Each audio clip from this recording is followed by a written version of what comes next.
Hey, it's Tim with the University of Vinyl. Thank you for tuning in again today. I'd like to do a little review of a record that I've been waiting for a long time. That is the seventh album from Steely Dan.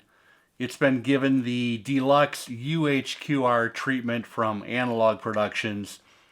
This was mastered by Bernie Grundman. Bernie Grundman was using an EQ'd copy of the master tape, originally mastered by Bob Ludwig, with EQ done by Bob Ludwig on that copy tape. And then Bernie worked his magic on this. Now, if you don't know, the head of Analogue Productions is Chad Kassem. He is really the person that will give the final okay. And I don't know what is behind his process in the background, if he kind of listens to these test pressings with other people and taking in other opinions. I'm sure Bernie is there that he's working closely with, obviously. But if you look in the dead wax on these two 45 RPM cuts, you will see that there is an RE-4 and -5 on different sides. That means that Chad had Bernie go back and do new passes and get test pressings made for those particular pressings so that Chad could listen back. And finally, we came out with the final version of the release. Here it is right here. You can see that this comes in the deluxe box with the dowel. You can pull that out and all of the contents are inside. Most people have seen these UHQR openings, box openings. I'm not going to get into the minute details on that. I will say that I am really appreciative of Donald Fagen, although these listening notes or kind of notes on the album are not really long.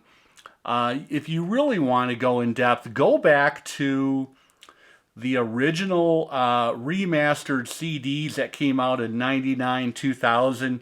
He and Walter shared the duties on the liner notes, and they're incredible. They're fantastic. But we do get a nice kind of succinct little bit behind every song. And there are only 7 songs on this record if you don't know this record very well. I'm going to talk about the sound on the UHQR compared to an original 1980 master disc pressing. This was originally mastered by Robert Ludwig. You will see RL in the dead wax on either side next to master disc. There is also an EDP, an oval EDP for a Europa disc. And I have an actual MD-1 pressing. I also have another MD-2. The nice thing about this is it's in near mint condition, and this is really the standard upon which Bernie was working against, as far as, there are some other pressings out there that are available in the marketplace. This is the pressing that Bernie and Chad, they knew they had to beat this. Otherwise, why undertake this whole endeavor, right? We wanted to have the best possible pressing, the definitive version of Gaucho. And I'm going to come out with my conclusion at the end of the video. Stay tuned for that. First, instead of kind of delving into the history and having me kind of retell these stories that I've done in other videos, I decided this time I want to take a very cool story on the recording of the title track from Rob Mounsey. Now, Rob Mounsey did a lot of the horn arrangements. He played keyboards, both acoustic and electric piano. He is featured heavily in the Gaucho title track. Incredible touch, incredible feel in his piano playing. And, I found an interview with Rob back from 2014, and I'm going to share that here. making of the track Gaucho. It was a band, I think it was a 6-piece band. We worked continuously from about 12 noon to 12 midnight. I was playing piano. I think I was playing piano, and Victor Feldman was there playing electric piano. Steve Kahn, Anthony Jackson, and Jeff Porcaro, the late, great Jeff Porcaro. Most of that piano part was elaborately written out by Donald. Most of it, not all of it. There was a little room to add some little deedles. And and we played, I don't know, we played 10 or 12 takes that we got to the point where we thought we had done many takes that were just perfect. Like everyone really learned it. Jeff was amazing to play with. He was almost inhumanly accurate. He was like a machine. And he made it easy to really lock up. We thought we had all these perfect takes, but kept looking in the booth, and Donald and Walter looked like they just bit a couple of lemons. Like they have this kind of sour expressions, and they looked unhappy. And finally, it's toward midnight, and they're still not happy, and we have no idea why. Nobody has any idea why. And they come out in the room and they say, "Well, thanks everybody. We know what the song's supposed to sound like. We're just going to throw it out. It's not going to work for us." And they left. They went home. And Victor Feldman was in town with his wife from L.A. He was staying at a hotel, and he left. He went back to the hotel. And the rest of us stayed, and Gary Katz stayed. And we were so depressed and angry because we thought we were doing it just great, People were lying down on the floor, and the control room was just so bummed out that we didn't get it, and we decided to stay. Steve tells the story too. I think Steve feels that he was really instrumental in persuading people to stay, which I don't doubt. I don't remember that, but that sounds right. So I think it was 4 of us that went back in: Steve and Anthony and Jeff and myself, and we played 7 more complete takes to a click. All of this is to a click. So including the first 10 takes? Yes. Since noon. Same tempo. 16 hours ago. Same tempo. Click has not moved. It's feeling fantastic. We love the thing. I mean, it's an amazing song with this long verse that never repeats, We do 7 more complete takes to a click. To us, they all sound perfect still. And it's 4 a.m. Jeff Porcaro has to go to the airport, get on a plane, and go to a Toto concert in Oklahoma City. I just happen to remember this detail, And we all go home. We could just crash. We're exhausted, right? Several days later, we get calls. Donald and Walter say, "Hey, we really want to thank you guys for staying. We think there might be something here we can use." So, okay. After that, they have maybe 17, 18 takes. I don't know how many. And are they more or less, to your ears? To our ears, pretty identical. Same kind of take? We wouldn't be able to tell the takes apart. They cut the 2-inch tape. This is all, 2-inch multi-track, 24-track. They made maybe 20 edits among all of these takes. Then here's the kicker. They erase everything but the drums. It was just to get a drum take. All of that was just to get a drum take, all of it. And the rest of us came back and redid our stuff. I think Walter Becker replaced Anthony's bass part. Steve came back and did his stuff over. And I came back and I played piano for 5 hours, piecing together piano take. And I did electric piano for another 3 hours. So that was the inside story around the actual recording of the title track. It turned out to be a 24-hour marathon, and in the end, Walter and Donald threw out large bits of the recording sessions and takes that they did. And then after doing some re-recording in which Walter Becker came in and played bass in place of Anthony Jackson's bass parts, we finally got a finished product, and it is a breathtaking piece of work. It is one of my favorite songs on the album. The UHQR pressing is incredible. You hear just a perfect amount of decay on Rob Mounsey's really beautiful lyrical piano runs. In the opening, Tom Scott's tenor has never sounded better. And it just, as a whole, this UHQR pressing, there's just a little bit more there than is on the original pressing. And again, I don't want to repeat myself, although I am.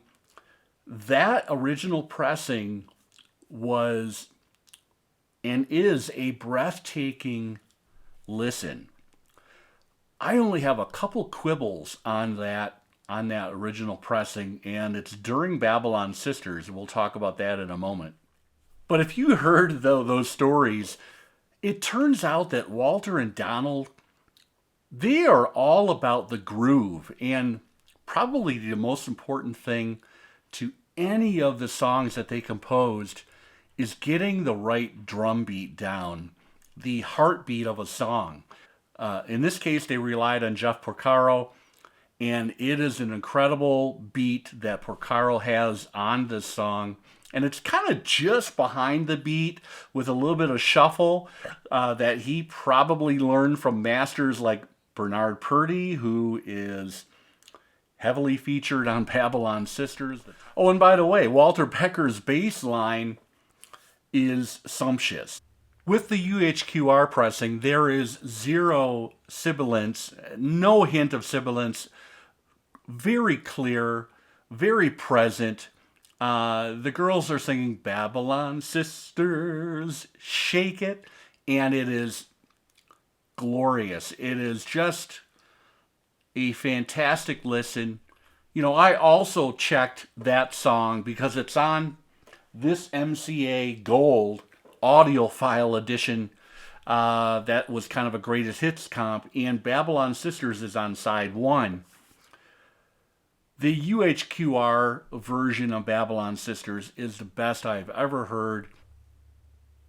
That version of Babylon Sisters is not as good as the original pressing, and nowhere near the version on the UHQR. Now, something about Babylon Sisters that's interesting. There is a story that I have heard recounted by two different people in interviews talking about Bernard Purdie, who has that famous, incredible drum track on that song. And legend has it that they only did 2 takes. And when Bernard Purdie was done with the second take, the band kind of took a break. He walked into the control room because everybody was in there listening to the playback. He was putting on his jacket. It was nighttime. And he said, "That's it, fellas. We got it. I'm out of here." Or something to that effect, and walked out. So Babylon Sisters is one of the more live tracks on the record. Listening to that interview with Rob Mounsey, you know the amount of craftsmanship and studio obsession and building of rhythm tracks and using Wendell as a backing track for a few of these songs. Wendell was not used on Babylon Sisters. We get a live drum track from Bernard Purdie, and the entire band there was playing live, and that's what we have. We have the second take and final take of Babylon Sisters, and it was utterly perfect. In fact, Donald Fagen,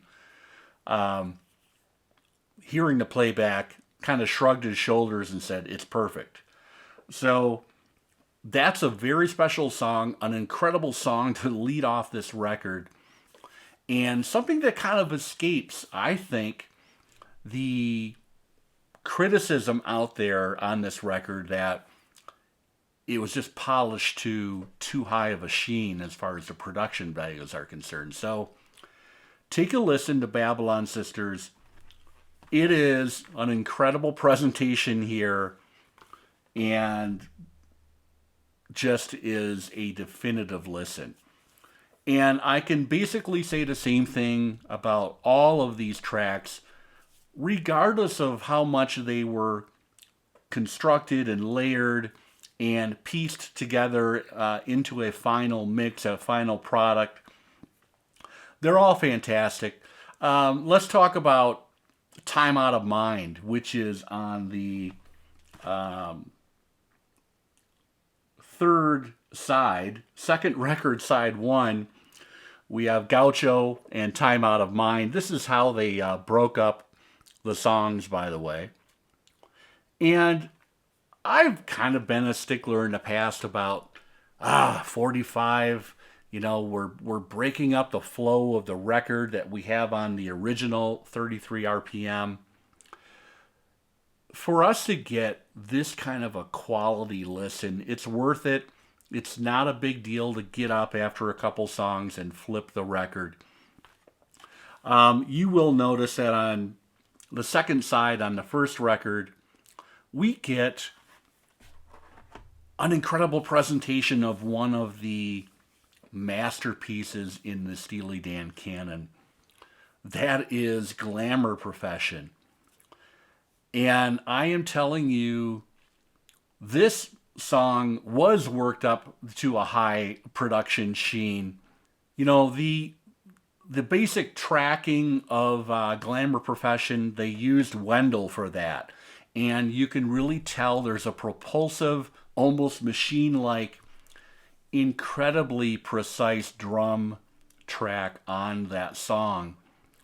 But you will notice at the end of some of these phrases, there's a little fill.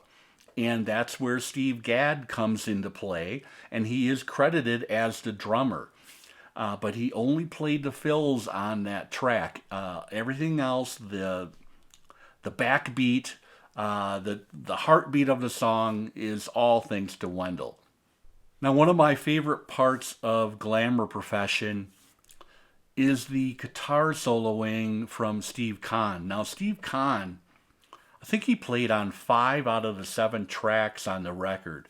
He's got a very soulful tone, and I think that's why Fagen and Becker decided to use him for so much of the record. He adds a kind of a soulfulness and a organic human nature to some of these tracks that do have such high production value.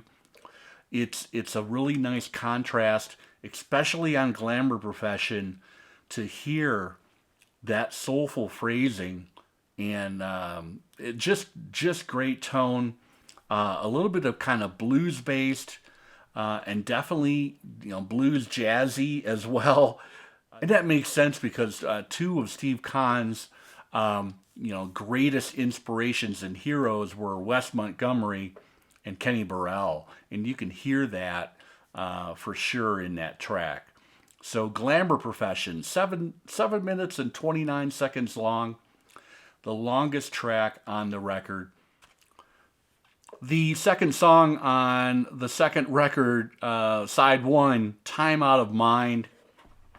This was the second single off the record, and famously they brought in Mark Knopfler.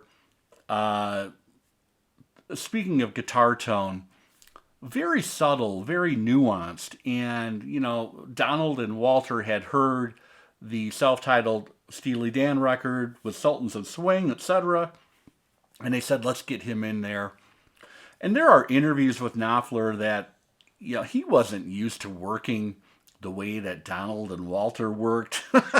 And he had to actually listen to several different playbacks to kind of figure out how he was going to weave in and not get in the way of other stuff that was happening in the song.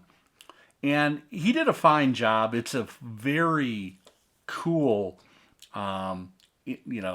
the way that he found a way to fit into the layers of that song is incredible, and it's a great listen.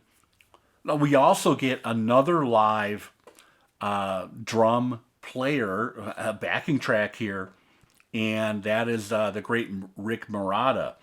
He lays down an incredible, perfect drum beat, and it's a joy to listen to that. So I could see why Donald and Walter were so maniacal about the getting the right drum track down. Because again, it's all about the groove for Donald and Walter. And if there's a record in their catalog, this is the one. You know, recorded in 1979, part of 78, I think, all the way up to 1980. This thing wasn't released until November of 1980. We're at the height of the disco age, and you can dance to a lot of these songs, and then there's a definite groove here. This might be the grooviest album that they have ever put out. Of course, we have the gatefold with all of the lyrics, a gorgeous, highly glossed Stoughton jacket. This is a joy to listen to. I am really now looking forward to Katie Lyde and the Royal Scam. No word yet on a time frame on those two. I'm sure they're coming later this year at some point. Maybe even in a month or two. Who knows? We'll have to kind of keep our eyes peeled on the schedule. But that is my review of the UHQR of Gaucho.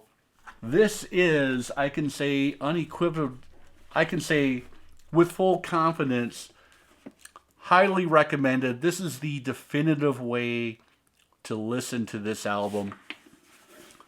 Really happy to have it in the collection, and you know, if these things are pricey, if you can swing it, and if you are a huge fan of this record, you need to have the UHQR in your life. If you're just kind of a passing fan, and maybe you have a clean 1980 original with RL and master disc on either side, then you're probably good. But the UHQR just brings out that extra, you know, take it to 11, as they say. And this thing is very crankable, by the way, as well.